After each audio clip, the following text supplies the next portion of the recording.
Para onde nós estamos indo não há religião para poder ser de Deus.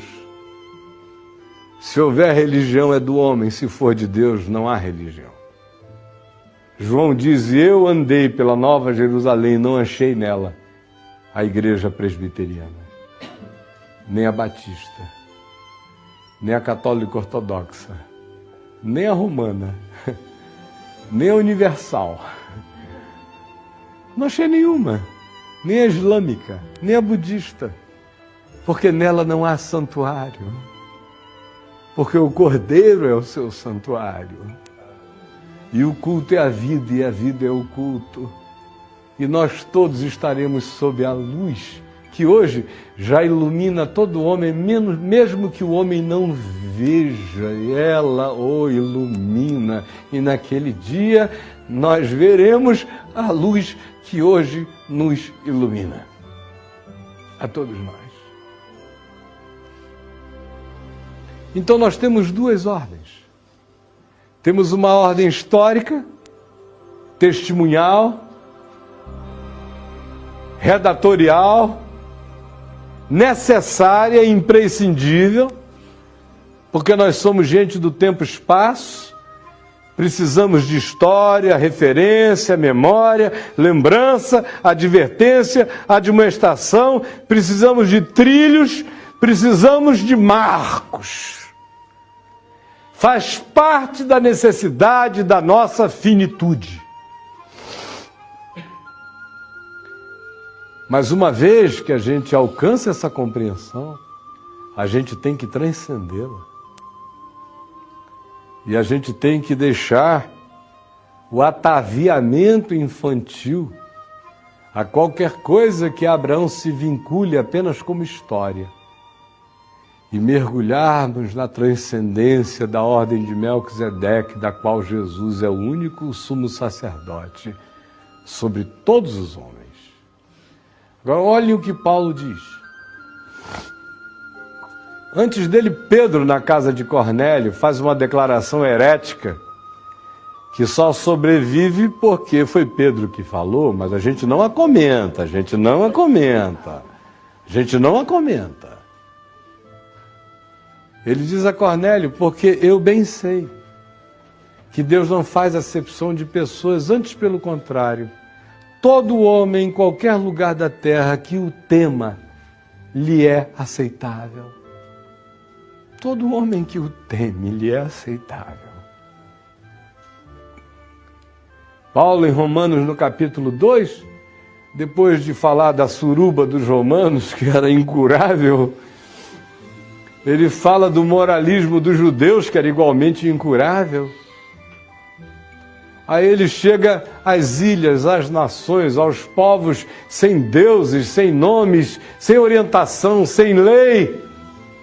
E diz que eles servem de lei para si mesmos. Por quê?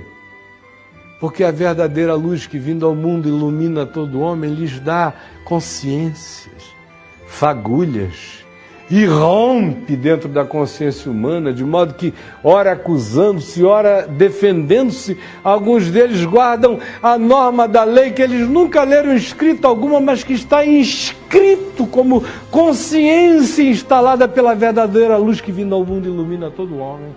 E Paulo diz, naquele dia vocês vão ver a surpresa. Naquele dia profetizado por Jesus, que virão gente do norte, do sul, do leste e do oeste, vocês terão a surpresa quando Deus abrir os segredos do coração dos homens segundo o meu evangelho. Escrevendo a Tito, ele diz que ele é o nosso grande Deus e Salvador, Salvador de todos os homens, especialmente dos fiéis. E João, na sua primeira epístola, inicia o capítulo 2, dizendo, filhinhos meus, não pequeis, se porém alguém pecar, temos advogado junto ao Pai, Jesus Cristo justo. Ele é a propiciação pelos nossos pecados, e não somente pelos nossos próprios, mas ainda pelos do mundo inteiro. O que é que eu estou querendo? Eu estou pregando aqui o universalismo? Que é isso, minha gente? Eu sou crente. Nem todos serão salvos, mas eu lhes garanto, o cara tem que querer ir para o inferno para ir mesmo. Na religião, todo mundo que não faz parte do Rotary Sagrado já está no inferno. Todo mundo que não está na igreja, que não dá dízimo, já é filho do inferno. No Evangelho, não. O cara tem que querer. Mas tem que querer mesmo. Porque o molestamento da graça é intenso. A porta é estreita. E o caminho é estreito. São poucos os que acertam com ele. E eu sei que eu sou dos piores. Não é pelo que eu faço. É por tudo que eu sei. E eu ainda não encarnei. Então, quando vocês andarem por aí daqui para frente, não separem mais o joio do trigo, isso é tarefa para anjos. Nem considerem que quem foi batizado na sua igreja se tornou agora membro de um clube celestial, entrou para a área VIP da espiritualidade. Porque o Senhor conhece os seus. Os grandes apóstolos da terra, provavelmente, Paulo nunca tenha conhecido. A gente fica assim com esse nosso culto quase paulino, né? E olha que Paulo não devia estar de demagogia quando ele disse: eu sou o principal. Quando a gente chegar lá, a gente vai ver apóstolos sem nome, para todo lado, santos ignorados. Eu costumo dizer que no século XX eu não conheci nenhum cristão que tenha carregado 10% da cepa espiritual de Mahatma Gandhi. Se alguém quiser me contraditar, me contradite e apresente o ente contraditório. Quem é? É o presidente Bonerges Ribeiro, da Igreja Presbiteriana do Brasil, na década de 60, que era o ente cristão superior a Mahatma Gandhi? Deus me salve. Quem? Uma vez eu escrevi no site que eu preferia passar, se eu tivesse que ficar numa ilha deserta, ou com o Dalai Lama, ou com o Silas Malafaia e o Macedo, eu ia preferir disparado passar o resto da minha vida com o Dalai Lama, ia ser uma bênção. Porque o meu espírito tem muito mais comunhão essencial com a natureza dele do que com dessas figuras que são apenas mercadejadores de uma fé que serve apenas para gerar dinheiro e não alma e nem espírito. E eu não lhes digo aqui, eu estou dizendo ali, digo na cara dos fulanos. Então, meus irmãos, quando a gente andar por aí, vamos desarmar o coração. Vamos aprender a encontrar gente boa de Deus aonde a gente encontre gente boa. Todo ser gente boa é de Deus. E todo ser que é de Deus é gente boa. O que não existe é gente ruim de Deus. O que não existe é gente perversa de Deus. O que não existe é gente gananciosa de Deus. O que não existe é gente mentirosa de Deus. O que não existe é gente fofoqueira de Deus. O que não existe é gente intriguenta de Deus.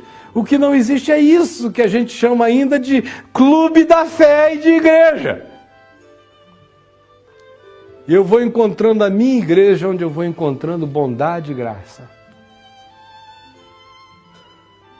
Apenas aí. Qualquer ser humano cujo olhar reflita a luz do amor é meu irmão. Se ele já souber de Jesus, eu celebro isso em Cristo com ele. Se ele não souber, eu digo a ele que todo esse bem já existe nele, porque a verdadeira luz se plantou dentro dele, mesmo que ele jamais a tenha sabido nomear. Eu digo isso como preparação não só para o resto dessa viagem, mas para o resto da nossa caminhada, para o resto da nossa jornada. Nenhum de nós aqui é anjo que separa joio do trigo. Nós somos apenas pessoas que, em tendo sido alcançadas, celebram a bênção de termos sido alcançados e pedem a Deus a luz para enxergar na vida, aonde quer que o amor de Deus esteja gerando amor nos homens, porque o Deus que é amor tem como fruto da sua presença amor. Quem ama é de Deus. Quem não ama não é de Deus. Nunca ouviu. Nunca dele foi nascido. E quem ama, quem é de Deus, também ama a todo aquele que de Deus é nascido. É simples assim. Há uma ordem histórica de Abraão que nos é de utilidade fundamental, sem a qual eu não saberia o que eu sei.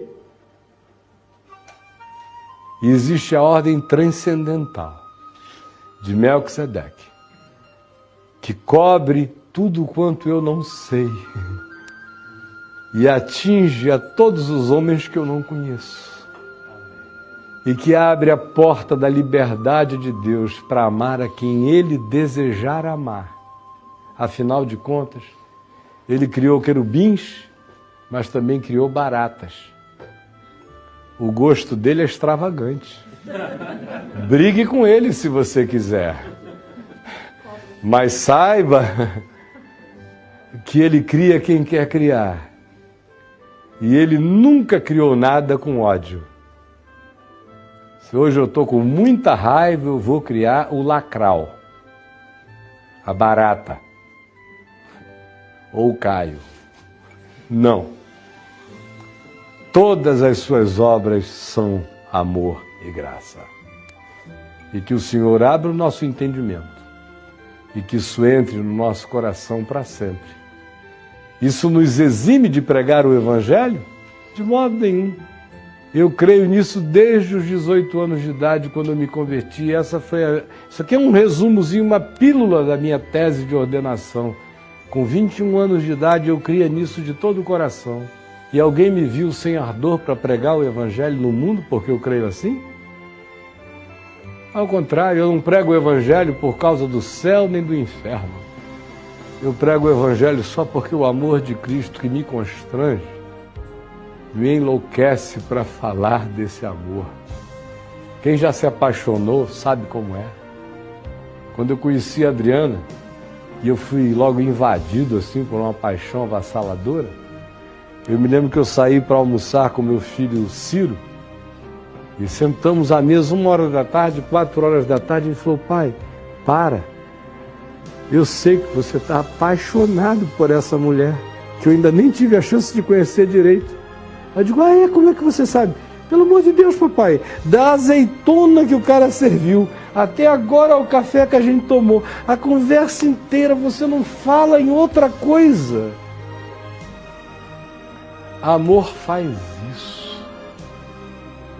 Quem ama Jesus não precisa do céu nem do inferno para falar de Jesus. Só precisa do amor de Jesus queimando o seu próprio coração.